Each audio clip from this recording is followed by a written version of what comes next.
Tulad po ng sinabi natin kanina, napaka-importante ang pagkaakyat ni Jesus sa kalangitan. Kasi sa kanyang pag-akyat, ipinaghahanda ni Jesus yung ating titirhan. Yun yung una. Luluklok siya sa kanan ng Ama at ipadadala niya ang Espiritu Santo. Pagkatapos nun, yan po yung bibigyan tayo ng misyon na ipangalat ang mabuting balita. Kung titingnan po natin, nung si Kristo po ay naglalakad sa mundong ibabaw, meron siyang 12 apostoles at meron siyang mga 5,000, ilang libo na kanyang na-convert. Pero, kung titingnan po natin yun, ang lahat po ng yun ay nanggaling kay Jesus.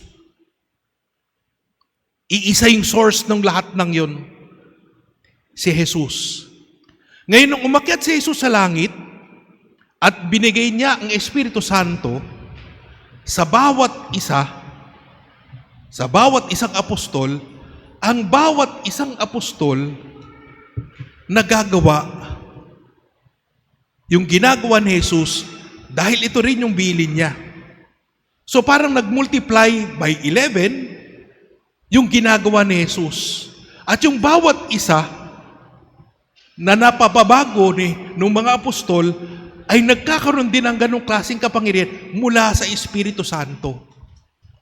Kaya kung titingnan po natin, hindi katakataka kung bakit napakalaki na ang Kristyanismo ang pinakamaraming sumusunod kumpara sa iba pang mga reliyon. Nag-umpisa lang yan sa 12.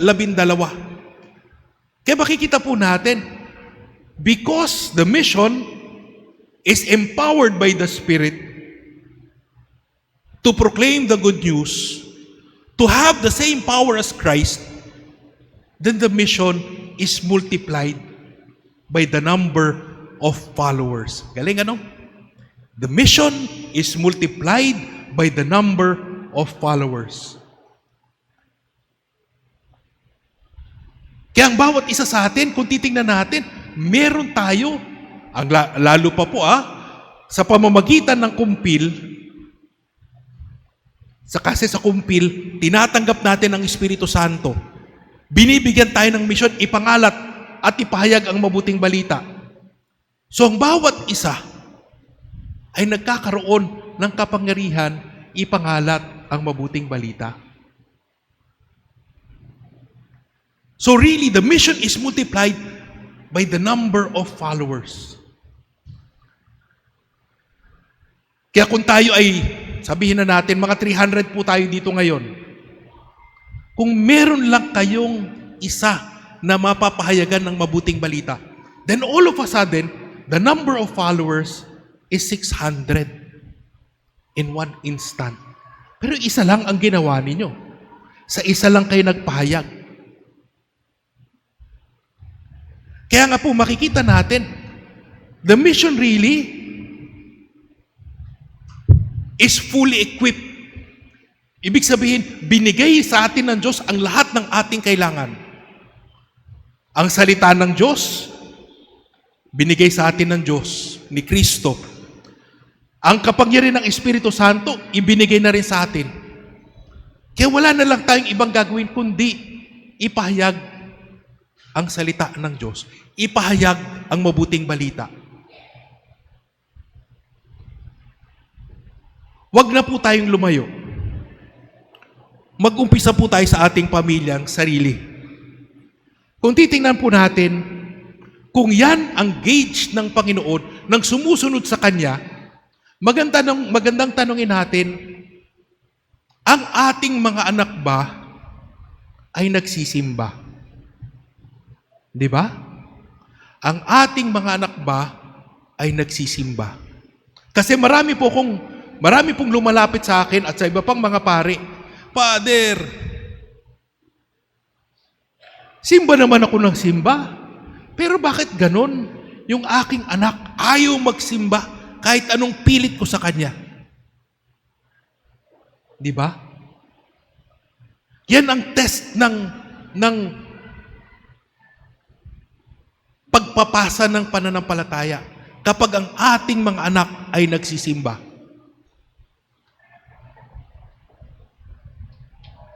Kaya malaking parang pwede nating sabihin, it is a 24/7 mission. 24 hours in a day, 7 days a week. Kaming mga pare, nakikita nyo lang po kami 1 oras. Nandito kami sa harap nagpapahayag ng mabuting balita. Nagtuturo, nangangaral. Pero kayo po, kasama nyo po ang inyong pamilya 24/7. Kaya ang unang tanong, ako ba? Alam ko ba ang pananampalataya? Kung magtanong ang aking anak, kaya ko bang sagutin? Kung hindi mo kaya sagutin, kaya ko bang saliksikin? Pagkatapos nun, yun sa isip pa lang yun. Ang sunod na tanong, kung alam ko yung pananampalataya, ito ba ay aking naisa sa buhay? Diba? Naisa sa buhay ko ba ito? Kasi yung mga kakilala ko pong naghahanap ng kasagutan, yung hindi nagsisimba yung kanilang anak, sabi ko sa kanila, tingnan nyo rin sarili nyo. Baka naman pagdating nyo sa bahay, parang hindi nakikita yung bunga ng inyong pagsimba. Baka pagdating nyo sa bahay, mataray kayo, masungit kayo. Di ba? Parang sasabihin ng mga anak nyo, bakit ako magsisimba? Ang taray-taray mo. Ang sungit-sungit mo.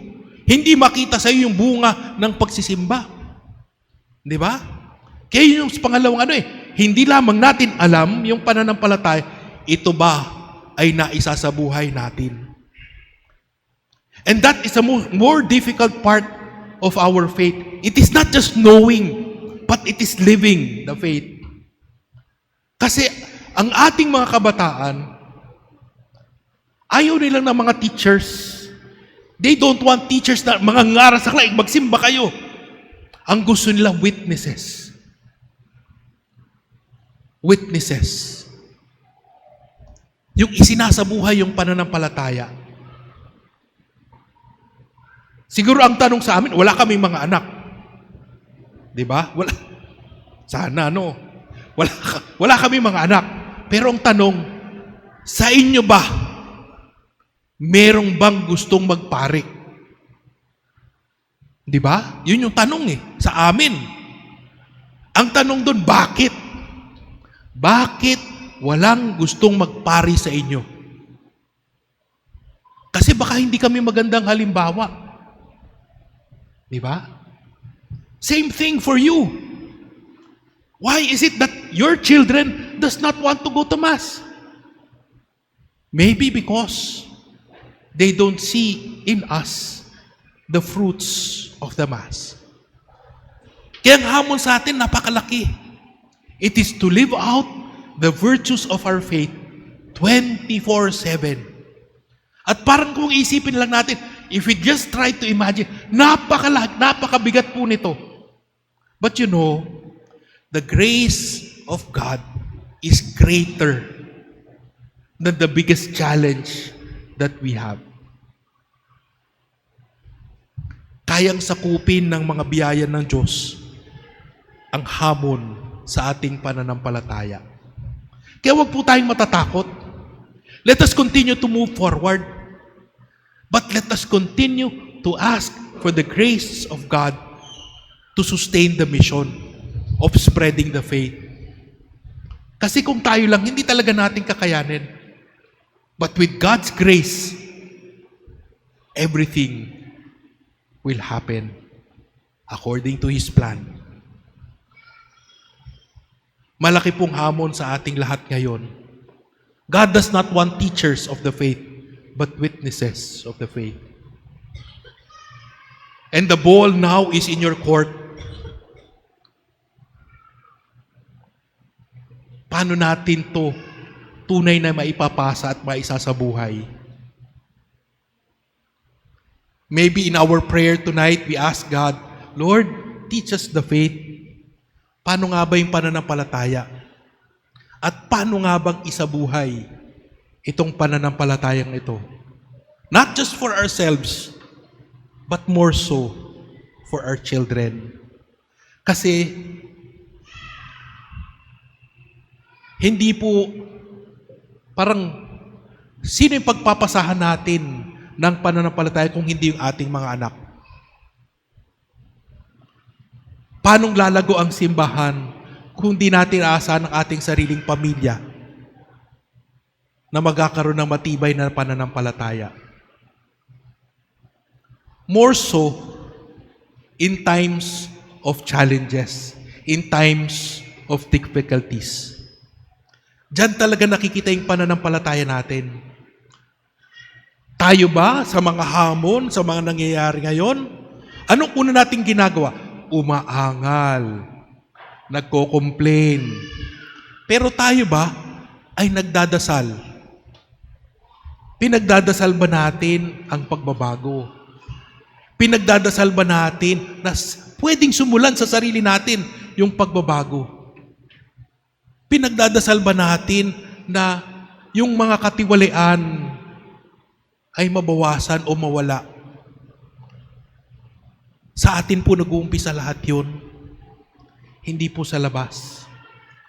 So let us start with our prayer and allow the faith of God or faith in God to transform us so that it is not just knowledge, but it is a lived experience that can really be passed on to our children.